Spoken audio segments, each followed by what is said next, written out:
1907ರ ಸೂರತ್ ಕಾಂಗ್ರೆಸ್ ಅಧಿವೇಶನದ ಬಗ್ಗೆ ಹೇಳಿದ್ದೆ ನಿಮಗೆ. ಸೂರತ್ ಕಾಂಗ್ರೆಸ್ ಅಧಿವೇಶನ ಯಾವ ನದಿಯ ದಡದ ಮೇಲೆ ಅಂತಂದ್ರೆ ತಪತಿ ನದಿಯ ದಡದ ಮೇಲೆ. ಕಾಂಗ್ರೆಸ್ ಅಧಿವೇಶನಗಳ ಬಗ್ಗೆ ಡಿಸ್ಕಸ್ ಮಾಡ್ತಾ ಇದ್ದೆ ಹಿಂದಿನ ಕ್ಲಾಸ್ನಲ್ಲಿ. ಹಿಂದಿನ ಕ್ಲಾಸ್ ಓಪನ್ ಮಾಡಿ ಸಾಕಷ್ಟು ಜನ ನೋಟ್ಸ್ ಮಾಡ್ಕೊಂಡಿದ್ದೀರಿ.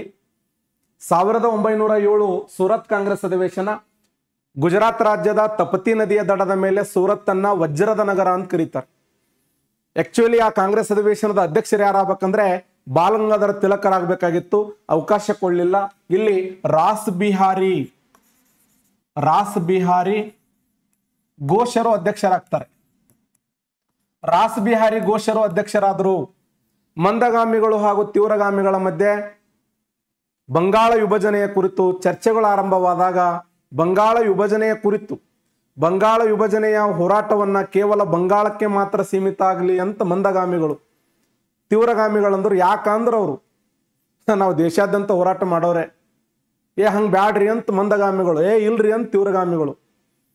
ನಮ್ಮವ್ರ ಇತಿಹಾಸ ಪುಟದಲ್ಲಿ ಬರೀ ಇದೇ ಮಾಡಿದ್ರು, ನಮ್ಮ ಎಂದೂ ಒಂದಾಗಲಿಲ್ಲ. ಭಾರತ ದೇಶದ ಇತಿಹಾಸದ ಪುಟದಲ್ಲಿ ನೋಡ್ರಿ ನೂರಾರು ಘಟನೆಗಳ ತೆಗೆದುಕೊಳ್ರಿ ನೀವು. ಗಜನಿ ಭಾರತ ದೇಶದ ಮೇಲೆ 17 ಬಾರಿ ದಾಳಿ ಮಾಡಿದ. 17 ಬಾರಿ ಗಜನಿ ಭಾರತ ದೇಶದ ಮೇಲೆ ದಾಳಿ ಮಾಡಿದಂತ ಸಮಯದಲ್ಲಿ ಆತನ 16ನೇ ದಾಳಿ ಯಾವುದು? ಸೌರಾಷ್ಟ್ರದ ಸೋಮನಾಥನ. ಮಧ್ಯಯುಗ ಇದು ಮುಗಿದ ತಕ್ಷಣ ಮಧ್ಯಯುಗ ಭಾರತ ಇತಿಹಾಸ ಪ್ರಾರಂಭ ಮಾಡ್ತೇನೆ. ಗಜನಿ ಭಾರತ ದೇಶದ ಸಂಪತ್ತನ್ನ ಕೊಳ್ಳೆ ಹೊಡಿಬೇಕು, ಭಾರತದಲ್ಲಿರುವಂತಹ ಹಣವನ್ನ, ಬಂಗಾರವನ್ನ, ಮುತ್ತು ರತ್ನಗಳನ್ನ ಕೊಳ್ಳೆ ಹೊಡಿಬೇಕು ಅಂತ ಹೇಳಿ ಅಲ್ ಬೇರೂನಿ ಅನ್ನುವಂಥ ವ್ಯಕ್ತಿ, ಫಾದರ್ ಆಫ್ ಇಂಡಾಲಜಿ ಅಂತ ಕರೀತಾರ ಆತನನ್ನು. ಭಾರತ ದೇಶವನ್ನು ಕುರಿತು ಮೊಟ್ಟ ಮೊದಲ ಬಾರಿಗೆ ನಕ್ಷೆಯನ್ನು ರಚನೆ ಮಾಡಿ ಭಾರತವನ್ನ ಜಿಯೋಗ್ರಫಿಕಲ್ ಆಗಿ ಅಧ್ಯಯನ ಮಾಡಿದಂಥ ವ್ಯಕ್ತಿ ಅಲ್ ಬೇರೂನಿ. ಪೂರ್ವದ ಹೋಮರ್ ಅಂತ ಕರೀತಾರೆ ಯಾರು? ಫಿರೋದೋಶಿ. ಪರದೇಶಿ ಅಲ್ಲ, ಫಿರೋದೋಶಿ. ಅವನ ಆಸ್ಥಾನದ ಕವಿ ಆತ, ಪೂರ್ವದ ಹೋಮರ್. ಆ ಗಜನಿ ಭಾರತ ದೇಶಕ್ಕೆ ಎಂಟ್ರಿ ಕೊಟ್ಟಾಗ ಆತನ 16ನೇ ದಾಳಿ 1026-27ರ ಸಮಯದಲ್ಲಿ ಆತನ ಸೈನ್ಯದ ಗಾತ್ರ ಎಷ್ಟಿತ್ತು? ಬರೀ 5,000 ಸೈನ್ಯ ಇತ್ತು. 5,000 ಸೈನ್ಯ. ಆ 5,000 ಸೈನ್ಯ, ಆ ಸೈನ್ಯದ ನಾಯಕತ್ವ ವಹಿಸಿಕೊಂಡಂತ ಗಜನಿ ಎಷ್ಟು ಸುಂದರವಾದಂತ ದೇವಾಲಯ ಸೌರಾಷ್ಟ್ರ ಸೋಮನಾಥ ದೇವಾಲಯ ಅಂದ್ರೆ ಅತ್ಯಂತ ವೈಭವಪೂರಿತವಾಗಿರುವಂತ ದೇವಾಲಯ ಅದು. ಆ ದೇವಾಲಯದ ಮೇಲೆ ಹೆಂಗಿತ್ತು ದೇವಾಲಯ ಅಂತಂದ್ರೆ ಕಂಬಗಳು, ಬಂಗಾರದ ಕಂಬಗಳು, 2,000 kg ತೂಕದ ಗಂಟೆ, ಪ್ರತಿನಿತ್ಯ ಗಂಗಾ ನದಿಯ ನೀರನ್ನ, ಮತ್ತೆ ಯಮುನಾ ನದಿಯ ನೀರನ್ನ, ಮತ್ತೆ ಆ ಒಂದು ನರ್ಮದಾ ನದಿಯ ನೀರನ್ನ, ಮತ್ತೆ ಅಲ್ಲಿ ತಪತಿ ನದಿಯ ನೀರನ್ನ, ಪಂಚ ನದಿಗಳ ನೀರನ್ನ ಮಿಶ್ರಣ ಮಾಡಿ 3 ಹೊತ್ತು ಪೂಜೆ ಮಾಡ್ತಿದ್ರು. ಆ 3 ಹೊತ್ತು ಪೂಜೆ ಮಾಡೋರು ಯಾರು? 3,000 ಅರ್ಚಕರು. 5,000 ಸೈನ್ಯ ದೇವಾಲಯವನ್ನು ಪ್ರವೇಶ ಮಾಡುವಾಗ ಎಷ್ಟು ಜನ ನಿಂತು ನೋಡ್ತಿದ್ರಂದ್ರ ಸುಮಾರು 50,000 ಜನ ನಿಂತು ನೋಡ್ತಿದ್ರಂತ. 50,000 ಜನ ಯಾಕೆ ನಿಂತು ನೋಡ್ತಿದ್ರಂದ್ರೆ 50,000 ಜನರಲ್ಲಿ 90% ಜನರು ದೇವಾಲಯಕ್ಕೆ ಎಂಟ್ರಿ ಕೊಡಂಗ ಅವಕಾಶ ಇಲ್ಲ.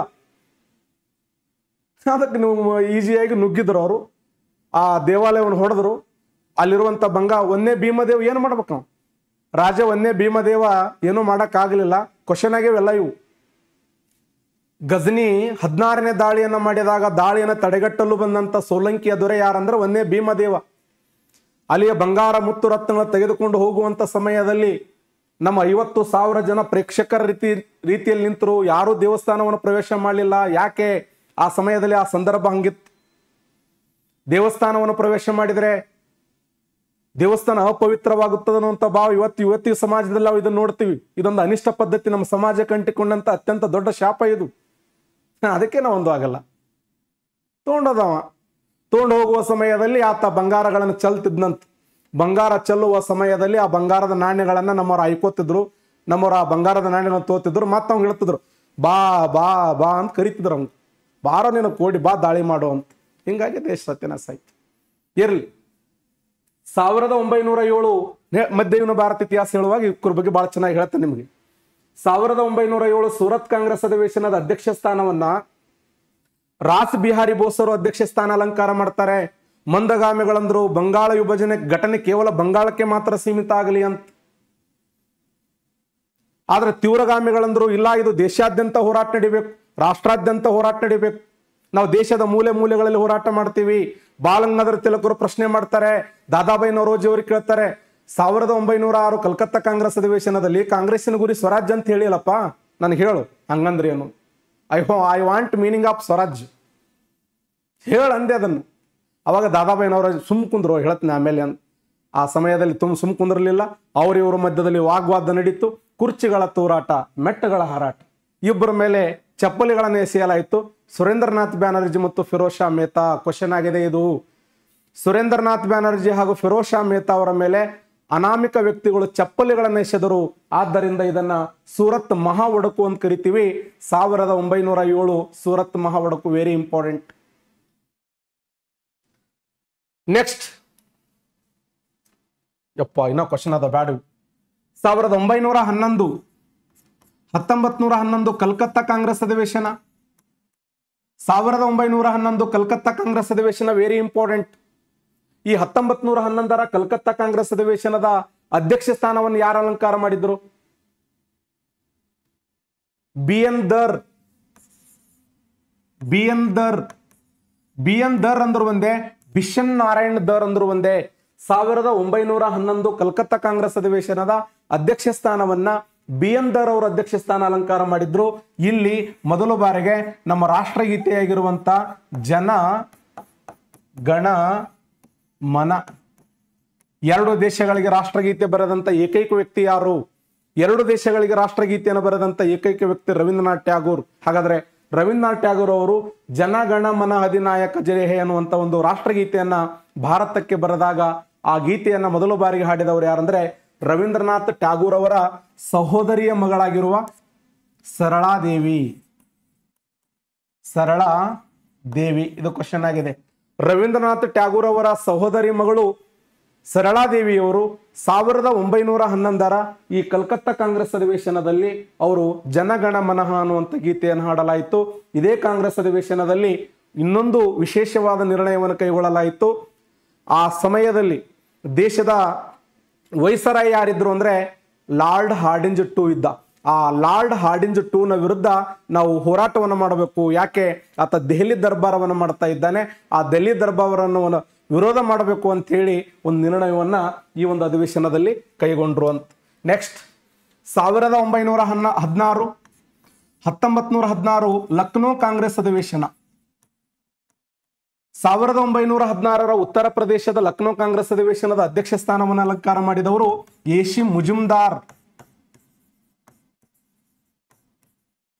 1916 ಉತ್ತರ ಪ್ರದೇಶದ ಲಕ್ನೋ ಕಾಂಗ್ರೆಸ್ ಅಧಿವೇಶನದ ಅಧ್ಯಕ್ಷ ಸ್ಥಾನವನ್ನ ಏಷಿ ಮುಜುಮ್ದಾರ್ ಅವರು ಅಲಂಕಾರ ಮಾಡಿದ್ರು. ಇಲ್ಲಿ ಮಂದಗಾಮಿಗಳು ಮತ್ತು ತೀವ್ರಗಾಮಿಗಳು ಒಂದಾದರು. ಕ್ವಶನ್ ಆಗಿದೆ, ಮಂದಗಾಮಿಗಳು ಮತ್ತು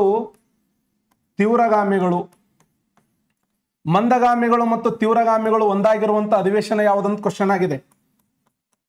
ಯಾವ ಅಧಿವೇಶನದಲ್ಲಿ ಮಂದಗಾಮಿಗಳು ತೀವ್ರಗಾಮಿಗಳು ಒಂದಾದ್ರಂದ್ರೆ ಈ ಲಕ್ನೋ ಕಾಂಗ್ರೆಸ್ ಅಧಿವೇಶನ. ಅಷ್ಟೇ ಅಲ್ಲ, ಇಲ್ಲೊಂದು ಒಪ್ಪಂದ ಆಯಿತು. ಆ ಒಪ್ಪಂದ ಯಾವುದಂದ್ರೆ ಲಕ್ನೋ ಒಪ್ಪಂದ. ಲಕ್ನೋ ಒಪ್ಪಂದದ ಕರಾರುಗಳೇನಾಗಿತ್ತು? ಲಕ್ನೋ ಒಪ್ಪಂದದ ಕರಾರುಗಳೇನಾಗಿತ್ತು ಅಂತಂದ್ರೆ ಇಲ್ಲಿ INC ಒಂದಾಗಬೇಕು.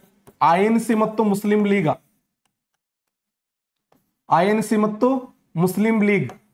ಈ INC ಮತ್ತು ಮುಸ್ಲಿಂ ಲೀಗ್ಗಳು 1916 ಒಂದಾಗಲು ಕಾರಣವಾಗಿರುವಂತ ವ್ಯಕ್ತಿಗಳು ಯಾರಂದ್ರೆ ಒಬ್ರು ಬಾಲಗಂಗಾಧರ ತಿಲಕ್, ಇನ್ನೊಬ್ರು ಸರೋಜಿನ್ ನಾಯ್ಡು, ಇನ್ನೊಬ್ರು ಮೊಹಮ್ಮದ್ ಅಲಿ ಜಿನ್ನಾ.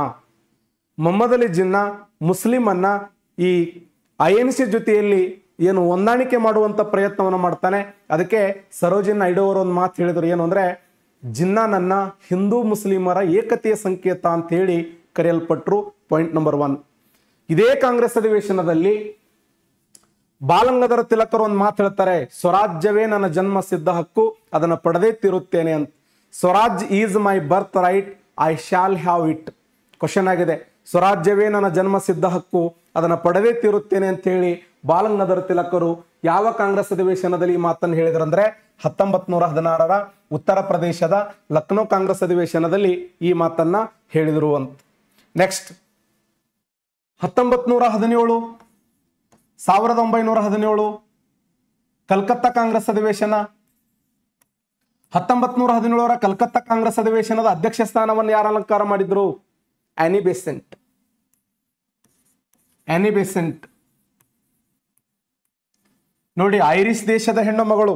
ಎತ್ತಣ ಮಾಮರ ಎತ್ತಣ ಕೋಗಿಲೆ, ಎತ್ತಣದಿಂದ ಎತ್ತಣಕ್ಕೆ ಸಂಬಂಧವಯ್ಯ.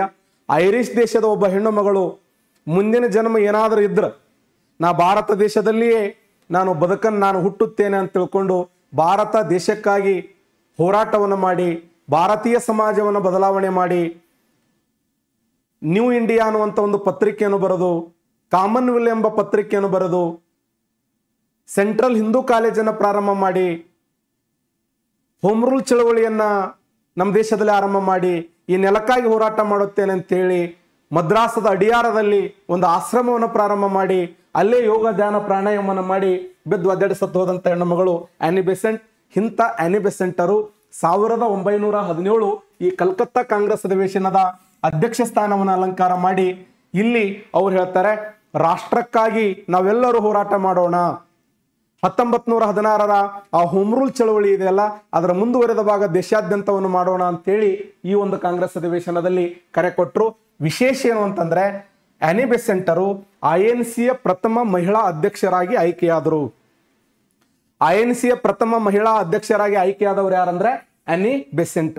ಭಾರತೀಯ ಮೊದಲ ಮಹಿಳೆ ಅಂದ್ರೆ ಎಕ್ಸಲೆಂಟ್ ಸರೋಜಿನಿ ನಾಯ್ಡು. ಭಾರತದ ಮೊದಲ ಮಹಿಳೆ ಅಂತಂದ್ರೆ ಸರೋಜಿನಿ ನಾಯ್ಡು. ಬರೇ ಮಹಿಳೆ ಯಾರು ಅಂತಂದ್ರೆ ಆನಿ ಬೆಸೆಂಟ್. ನೆಕ್ಸ್ಟ್ 1919 ಅಮೃತ್ಸರ್ ಕಾಂಗ್ರೆಸ್ ಅಧಿವೇಶನ. ಅಮೃತ್ಸರ್ ಕಾಂಗ್ರೆಸ್ ಅಧಿವೇಶನ, ಪಂಜಾಬಿನ ಅಮೃತ್ಸರ್ ಕಾಂಗ್ರೆಸ್ ಅಧಿವೇಶನದ ಅಧ್ಯಕ್ಷ ಸ್ಥಾನವನ್ನು ಯಾರು ಅಲಂಕಾರ ಮಾಡಿದ್ರಂದ್ರ ಮೋತಿಲಾಲ್ ನೆಹರು. ಜವಾಹರ್ಲಾಲ್ ನೆಹರು ಅವರ ತಂದೆ. ವಿಶೇಷ ಏನು ಅಂತಂದ್ರೆ, ಈ ಒಂದು ಅಧಿವೇಶನದಲ್ಲಿ ಮಹಾತ್ಮ ಗಾಂಧೀಜಿಯವರನ್ನ ಭಾರತದ ರಾಷ್ಟ್ರೀಯ ಹೋರಾಟಕ್ಕೆ ಬರಮಾಡಿಕೊಂಡ್ರು. ಕ್ವಶನ್ ಆಗಿದೆ, ಭಾರತದ ರಾಷ್ಟ್ರೀಯ ಹೋರಾಟಕ್ಕೆ ಗಾಂಧೀಜಿಯವರನ್ನ ಬರಮಾಡಿಕೊಂಡು ಆ ಬರಮಾಡಿಕೊಂಡಂತ ಅಧಿವೇಶನ ಯಾವ್ದಂದ್ರ 1919ರ ಅಮೃತ್ಸರ್ ಕಾಂಗ್ರೆಸ್ ಅಧಿವೇಶನ. ಅದರ ಅಧ್ಯಕ್ಷರಾದವರು ಯಾರಂದ್ರ ಮೋತಿಲಾಲ್ ನೆಹರು ಅವರು. ಇನ್ನ 1920 ಮಹಾರಾಷ್ಟ್ರದ ನಾಗಪುರ ಕಾಂಗ್ರೆಸ್ ಅಧಿವೇಶನ. ಮಹಾರಾಷ್ಟ್ರದ ನಾಗ್ಪುರ ಕಾಂಗ್ರೆಸ್ ಅಧಿವೇಶನದ ಅಧ್ಯಕ್ಷರು ಯಾರಾಗಿದ್ದರಂದ್ರೆ ವಿಜಯ ರಾಘವಾಚಾರ್ಯ ಅವರು. ವಿಜಯ ರಾಘವಾಚಾರ್ಯ ಅವರು. ವಿಶೇಷ ಏನು, 1920 ಮಹಾರಾಷ್ಟ್ರದ ನಾಗ್ಪುರ ಕಾಂಗ್ರೆಸ್ ಅಧಿವೇಶನದ ಅಧ್ಯಕ್ಷ ಸ್ಥಾನವನ್ನ ವಿಜಯ ರಾಘವಾಚಾರ್ಯ ಅವರು ವಹಿಸ್ಕೊತಾರೆ. ಆದರೆ ಮಾರ್ಗದರ್ಶನ ಮಾಡಿದವರು ಗಾಂಧೀಜಿಯವರು. ಈ ಒಂದು ಚಳವಳಿಯ ಮೂಲಕ ದೇಶಾದ್ಯಂತ ಅಸಹಕಾರ ಚಳವಳಿ ಆರಂಭವಾಯಿತು. ಕ್ವಶನ್ ಆಗಿದೆ, ನಮ್ಮ ದೇಶದಲ್ಲಿ ನಾನ್ ಕೋಆಪರೇಟಿವ್ ಮೂವ್ಮೆಂಟ್ ಅಂತ ಏನಿದೆಯಲ್ಲ, ಅಸಹಕಾರ ಚಳವಳಿ ಯಾವ ಕಾಂಗ್ರೆಸ್ ಅಧಿವೇಶನದ ಮೂಲಕ ಆರಂಭವಾಯಿತು ಅಂದ್ರೆ ಅದು 1920ರ ಮಹಾರಾಷ್ಟ್ರದ ನಾಗಪುರ ಕಾಂಗ್ರೆಸ್ ಅಧಿವೇಶನದಲ್ಲಿ ಹಲವಾರು ನಿರ್ಣಯಗಳನ್ನು ಕೈಗೊಂಡ್ರು. ಆ ನಿರ್ಣಯಗಳ ಒಂದು ಭಾಗವಾಗಿ ಕರ್ನಾಟಕ ರಾಜ್ಯದಲ್ಲಿ 1920 ಎಲ್ಲಿ ಗದಗದಲ್ಲಿ ಏನು KPCC ಕರ್ನಾಟಕ ಪ್ರದೇಶ ಕಾಂಗ್ರೆಸ್ ಕಮಿಟಿ ಅಂತ ಕರಿತೀವಿ. ಆ ಕರ್ನಾಟಕ ಪ್ರದೇಶ ಕಾಂಗ್ರೆಸ್ ಕಮಿಟಿ ಪ್ರಾರಂಭವಾದ ಸ್ಥಳ ಯಾವ್ದಂದ್ರೆ ಅದು ಗದಗ. ಯಾವ ವರ್ಷ ಅಂದ್ರೆ 1920ರಲ್ಲಿ. 1920 ಆ KPCC ಪ್ರಾರಂಭ ಆಯಿತು ಗದಗ್ ಎಂಬ ಸ್ಥಳದಲ್ಲಿ. ಅದರ ಮೊದಲ ಅಧ್ಯಕ್ಷರಾದವರು ಯಾರಂದ್ರೆ ಗಂಗಾಧರರಾವ್ ದೇಶಪಾಂಡೆ ಅವರು. ಬೆಳಗಾಂ ಜಿಲ್ಲೆಯ ಹುದಲಿ ಎಂಬ ಗ್ರಾಮದವರು. ಅವರನ್ನ ಕರ್ನಾಟಕದ ಸಿಂಹ ಎಂದು ಕರೆಯುತ್ತಾರೆ.